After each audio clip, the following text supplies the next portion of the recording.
Hello বন্ধুরা, আসসালামু আলাইকুম। এই দেখো, শুভ সকাল সবাইকে। সকাল সকাল দেখো আমি কি নিয়ে এসেছি তোমাদের জন্য।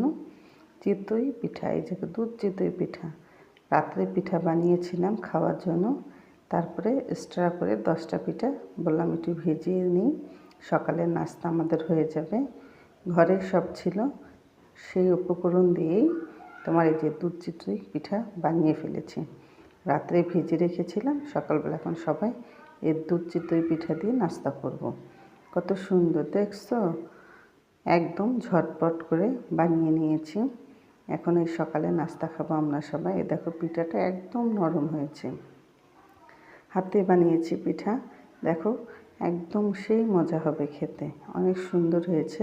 তোমাদের যদি ভালো লাগে অবশ্যই তোমরা একটু আমাকে লাইক শেয়ার কমেন্ট করে দিবে।